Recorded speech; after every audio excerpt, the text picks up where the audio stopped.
Hey guys, so we're back in Avebury on the other side of Sudbury Hill where the West Kennet Long Barrow is located.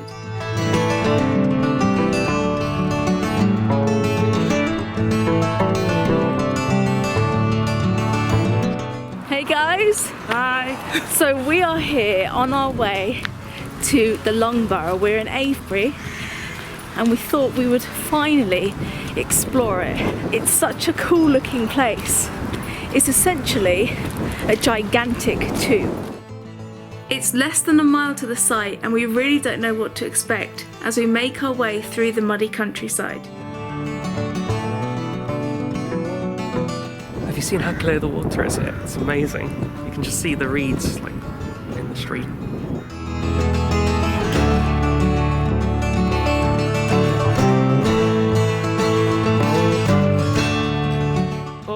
I get to go first.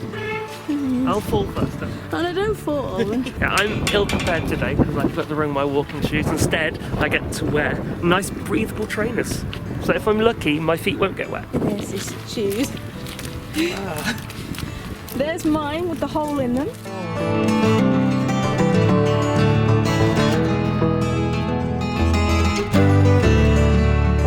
Behind us you can see Silbury Hill in the distance, but we are on our way to the Long Barrow, which is something that I didn't get to do last time and I really wanted to visit.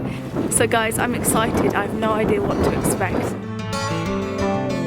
The clouds cleared and out came a rainbow, which was such a welcome sight.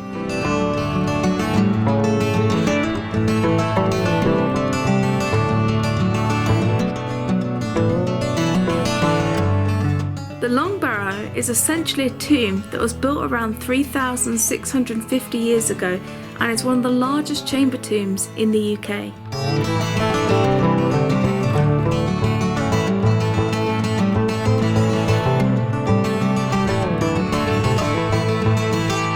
So the West Kennet Long Barrow is an early Neolithic burial chamber. It was only probably used for about 100 years as a burial chamber, but that was 5,500 years back. And for 1,000 years after that, people would use this as a kind of ceremonial kind of spot. There's a lot of history in here. It's pretty amazing it's lasted for that long as well. So as Tig said, this is over 5,000 years old and used to be used as a burial chamber. So we don't know much about it other than that, and I don't know if it's one of those places that's surrounded in mystery like so many places in this part of Wiltshire. Let's go and explore the Long Barrow. So as you can see, you guys are gonna see it before we do.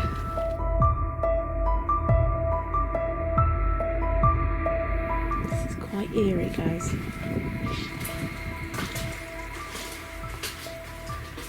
Wow. Oh, it feels quite oppressive actually. Somebody's left an apple there. How strange. And you've got these little passages where there's light coming through, and there's another one in the big chamber here. As we walk through this ancient place, the atmosphere of this tomb really hit us. So guys, I'm not just saying this.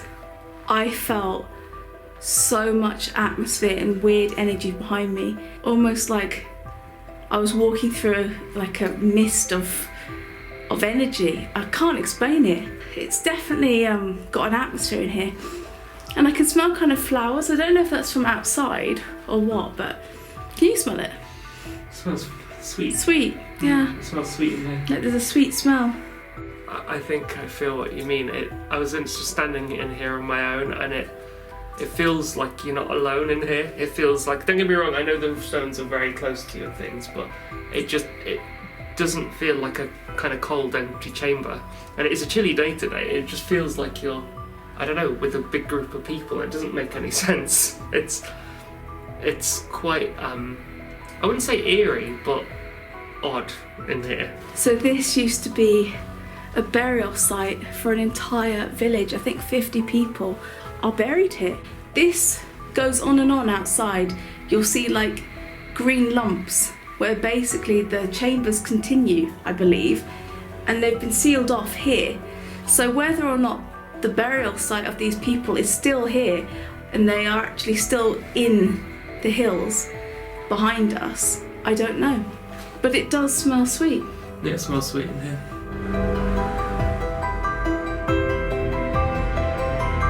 If any of you have seen Lord of the Rings, where they go in to the Chamber of the Dead, and they go through that door and it's like that, but it's not a negative feeling, it's just a presence. That's what I'm picking up, and it's quite strange. It was time to leave, so we said a prayer for the dead before making our way up onto the top of the tomb to take a closer look.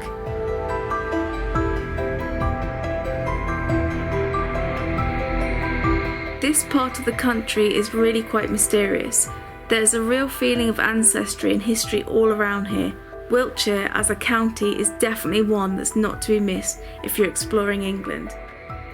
We left the site with the tomb still strongly in our minds. Guys, that feeling that we got in the chamber is kind of still with us a little bit. It was so... It's kind of unbelievable. We've been talking about it since we've left there, and it's so unique. Like, the feeling that you get in there, it's like such a presence. It's not oppressive or anything. It's just like an intense presence around you, and it's amazing. I don't know what to say. Yeah, for me, it was kind of strange. I think the closest feeling I can express it to is when you're trying to get on a bus and it's really packed and you kind of have to squish yourself between people. No one's like rammed up, but there's lots of people around you. It felt like that, and you could think, oh, it's because there's so many rocks and things around you, but it's actually not. It's quite empty in there. But you're in there, and it just feels like being inside quite a tightly packed room. Yeah, like a crowded space. A crowded space. What a cool place to visit. We made our way back to the car and took in these beautiful views.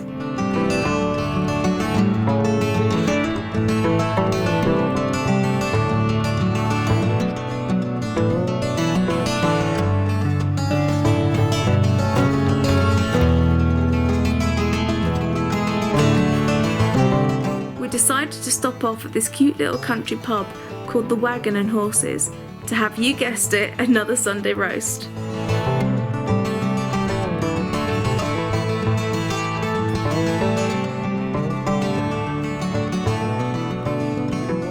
This is a really old pub. It's been around since 1669, and apparently Charles Dickens was here, and he featured it in one of his books. So it's amazing to think this has been here for so long. How cool is that? This was a carvery style place, so after loading our plate with whatever we wanted, we sat down and had a nice feed. My vegetarian meal was £12.50, and Tig's meat roast was a lot more expensive at £18.50, which is very pricey, but it was tasty and we really enjoyed it. The only criticism we had is that the potatoes could have been a little bit more crispy and more golden, but other than that, it was a great meal. So we are going to enjoy a delicious lemon tart with vanilla ice cream. Oh my god, this dessert was absolutely delicious. The lemon and ice cream were a perfect combination. That is amazing.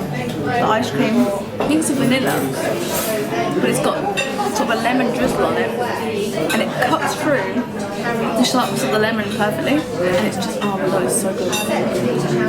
The pie is all mine.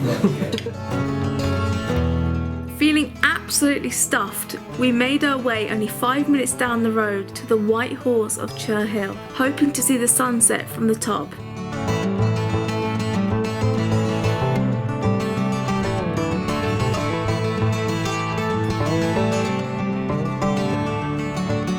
Just off the main road is this viewpoint with a memorial bench, which is a great place to get a view of the hill without doing the climb.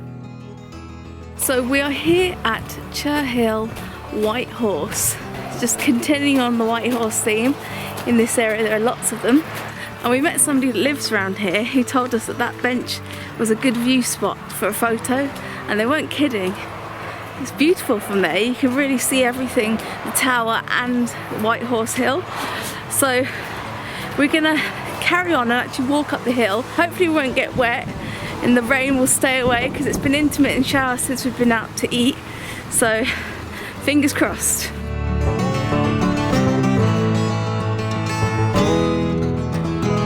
This This is the second oldest white horse in Wiltshire, dating back to 1780. It shares the hillside with the Lansdowne Monument, a stone obelisk that dates back to 1845.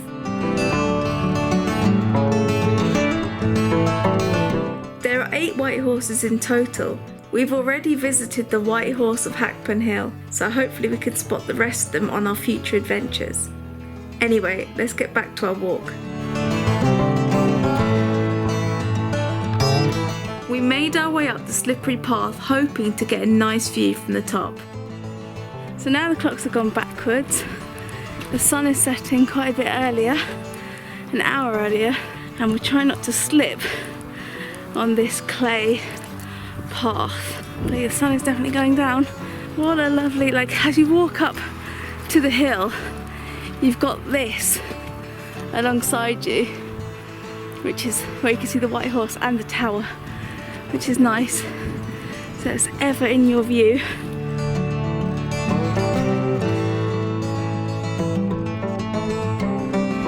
This is definitely not the easiest to get to when it's been raining, because it's the tracks are quite clay-like and slippery, so it's quite exhausting trying to stop yourself from falling over. On a normal dry sunny day, this would be a really nice walk. After lots of slipping and sliding, we found an entry point into the fields and continued on our journey up the hill. What a relief to be away from that dirt track.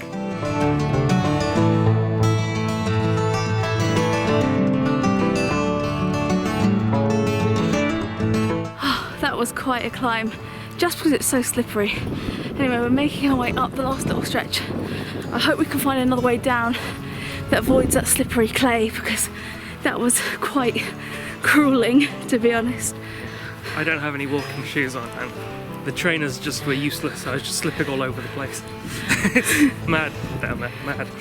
But we may have caught the sunset. The sun started to set and we spotted these deers in the distance. As we got higher up the hill, the weather began to change and got quite wet and windy.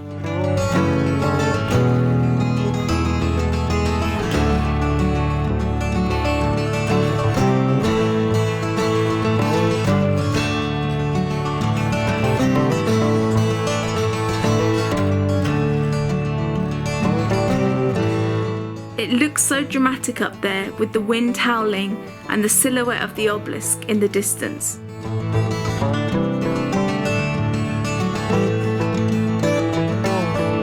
We headed back down, avoiding the slippery pathway, thank God. What a great day in Wiltshire though. I absolutely love these white horses on the hillsides. They're so cool. There used to be 13 of them, but now only 8 remain, and it's cool to try and spot them when you're in Wiltshire. We've had a fantastic time in Wiltshire, and I hope you enjoyed coming out with us. Next time, I'll be travelling solo on an adventure to Helsinki to meet up with some friends and explore. So until next time guys, take care and I'll see you soon.